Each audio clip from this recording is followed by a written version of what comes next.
Hey guys, TommyBryson here, and funny enough, okay, although I'm making this video, I literally just bought a property like last month. So you might be wondering, Tommy, well, if renting is a better investment, why did you go ahead and basically buy a property? Because basically, it's not going to be black and white. This is not a biased video of me saying, hey, renting is always a better investment, so always just rent for the rest of your life. The answer is no, obviously. Or you would have no one out there that actually own homes, and a lot of rich people, wealthy people, that basically own their own home, right? So it's not always black and white. So in this video, I'm going to break it down from a perspective and say, hey, when is it good to rent? When is it good to buy? And by the way, I'm also still renting because I bought that home. We're going to remodel it, but I'm still renting because I don't want to be homeless or living in an unfinished home and be like, hey, I don't really feel safe here. You know what I mean? So gotta wait for a while. And in this video, guys, the goal is simple: to tell you exactly when renting is beneficial and when buying is going to be beneficial, and not my opinion, but mathematically. So this is not like a family dinner when they ask you, for example, like, hey, when are you gonna marry? When are you going to college? Why don't you have a house? Because rent is just wasting money. The answer is it's not that. It's not black and white, and you don't always have to make those choices, okay? So in this video, I'm going to break everything down. As always, like, subscribe, hit the bell so you get notified, and let's get started. Now, first things first, guys, okay? And I had this very bad habit, and that's why I say common sense is not common, you know? I used to go on Zillow and look up houses and say like, well, if I can buy this home on a 30-year mortgage and pay, for example, $1,000 per month, and the rent is like $1,200 or $1,000, obviously I would want to buy because it just makes sense. Like the number is actually lower or the same, so I rather own something, go towards my equity, and actually buying something, actually making, for example, a landlord actually rich. And that's a very simple equation that actually does not make any sense because it's not that simple. Because once my friend bought a property, I realized all the hidden costs of actually owning a property. For example, the HVAC system, AC stuff, all your responsibility. The roof, garbage disposal, remodeling, pipes breaking or pipes freezing. And overall, whenever you walk into a house, everything that's there is just waiting to break. It's just waiting for something to go wrong. So whenever you see it and you're like $1,000, it's not that simple, because in reality, there are a lot of other costs when it comes to actually owning a property. And those are called phantom costs. So it's very important that whenever you actually go ahead and buy a property, it's not because of those numbers, but in reality, you have to have at least 3 to 5% of the property value saved up in case, not really in case, but for when things actually go ahead and break down. So again, it's not that simple to say rent, a mortgage is the same, so I'm going to buy. No, it's not that simple at all. Now, guys, the second thing I actually learned about renting versus buying, because I used to be very biased to saying like, hey, buying is always a good deal. You always want to buy. Real estate is king. Go ahead and buy. Appreciation, equity buildup, all this stuff is awesome. But in reality, I learned about renting versus buying calculators, okay? The most powerful thing ever. Because in reality, in some places, guess what? Renting is always going to be a better deal than actually buying a property. And I'm going to prove this to you with this calculator right here. So go on Google and type in rent versus buy calculator, and it'll take you right here, okay? This right here is the page. I'm going to zoom in, obviously. I have my editor actually zoom in for you guys. But click the link that says, for example, smart assets. Boom, you click that. It takes you to this website right here. And this is interesting, okay? Type in your information. Again, guys, I used to live in New York. So the Bronx, New York, okay? Click that. Click next. What was my rent? Wait, go back. My rent. Guess what? We were paying $1,300 in our apartment in the Bronx. And yes, you can actually find apartments going for that price. It's very true. Click next.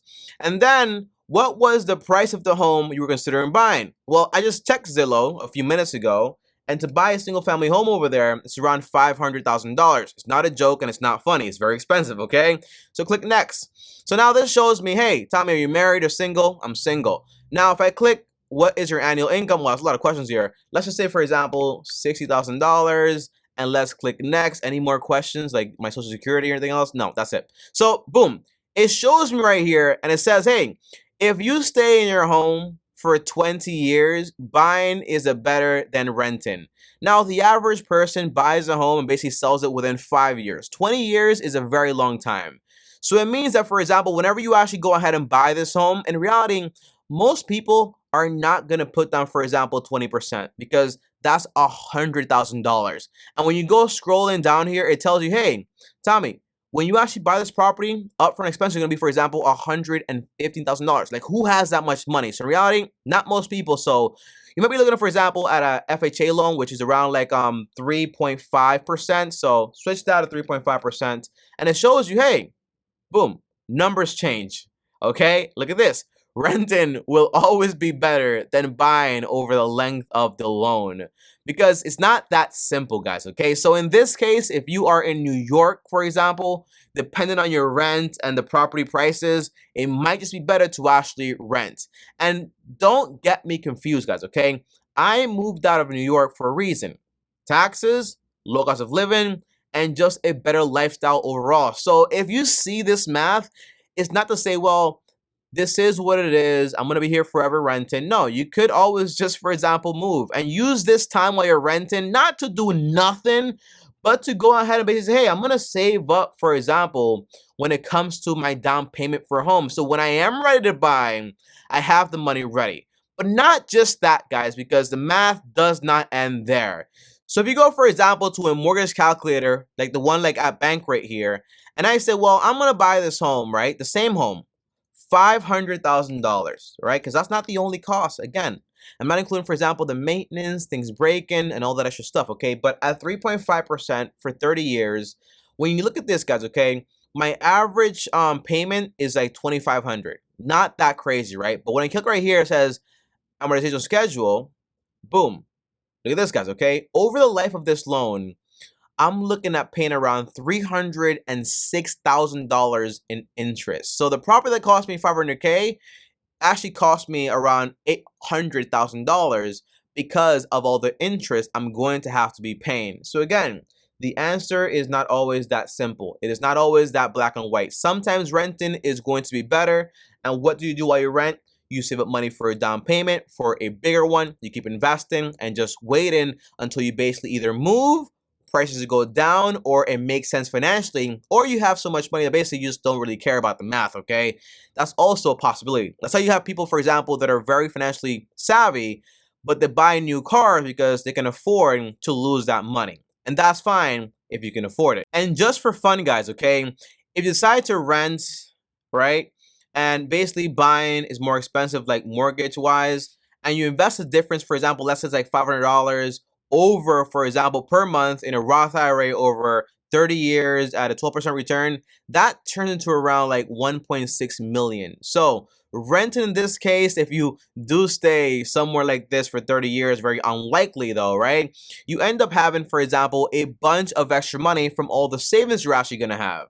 But then at the end of the 30 years, you also end up not having a property. So that's why I always kind of say, hey, look around, because those specific areas, for example, like New York and California, they're not the only fish in the sea, if you know what I mean. So if the answer is, guys, renting can actually be, for example, a good investment, meaning, hey, I don't have to pay a mortgage. I don't have to worry about any like maintenance stuff. On top of that, I can invest the difference, make a lot more money. I can save money overall on interest. A lot of benefits here when it comes to renting, but it all depends on the area. So if this is the case, why did I decide to go ahead and basically buy a property? Because again, okay, it's not the same for everyone. And it really does depend on where you actually live. So the same math, guys, okay? But look at this now, okay? The property I bought here in Puerto Rico, which is where I live, by the way, I'm in for around $165,000 in total. And the rent that I actually pay right now in this apartment is $725. But again, don't forget also, guys, that rent does not stay the same. Things are going to go up, up, up, up, up as time passes. But these numbers I'm going to use are not going to do that for the sake of simplicity. But in this case, guys, if I go over to the rent versus buy calculator again, and I say, well, my monthly rent is $725, and I pay on this property $165,000, and I put down, for example, 20% in this case.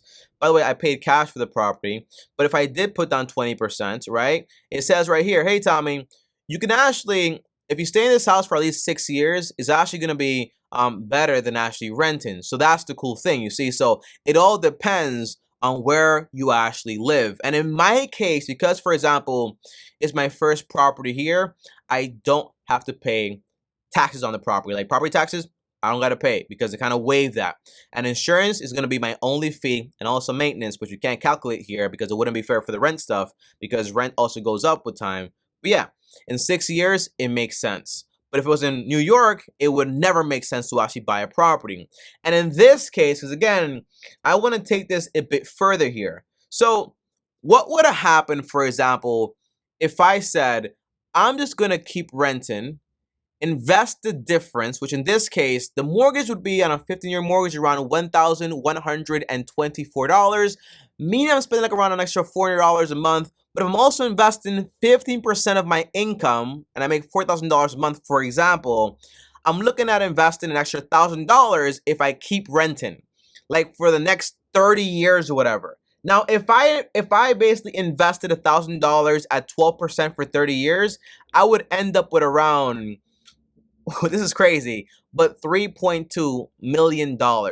But in this case, because for example, I'm only investing $600 or $7,200, for example, for 15 years until I'm done with the property, that means by the time the 15 years are over, I have around $300,000 invested, but I have a paid off property. And then with the mortgage money and the investment money, I put it together, and at the end of the day, I end up with around $1.7 million plus, because of appreciation of the property, an extra $400,000. Okay, so the difference is, hey, if I buy this property, I end up with 2.1 million, but if I basically rent for 30 years, I end up with 3.2 million.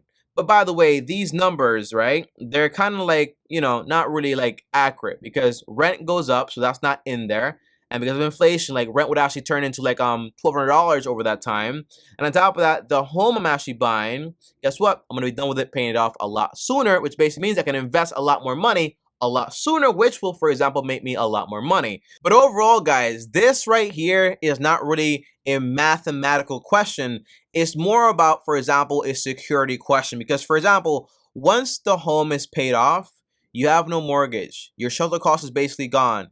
You have a bunch of extra income.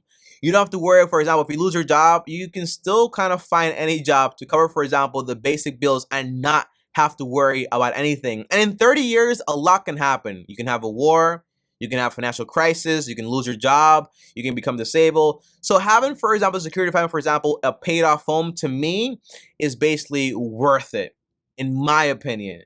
And because I'm buying right now, for example, in cash in this case, I'm able to just go ahead and invest a lot more money right now and just basically offset the cost overall. And that's the entire idea. So if you leave this video with any thoughts, it's basically make this decision according to you and what you want. And remember, right, you're most likely going to have to upgrade the property, right? Or, for example, upgrade the rental, because these things are going to happen at some point. So it's more about like convenience, security, like what exactly do you want out of life? Like all these things matter. But one of the quickest ways to financial freedom is debt-free, emergency fund fully funded. You're investing money, and on top of that, you also have a paid off home. And once that's done, you have passive income, paid off home, no debt, emergencies covered, and that gives you a lot more leverage over life, in my opinion. Okay, guys, that's it overall.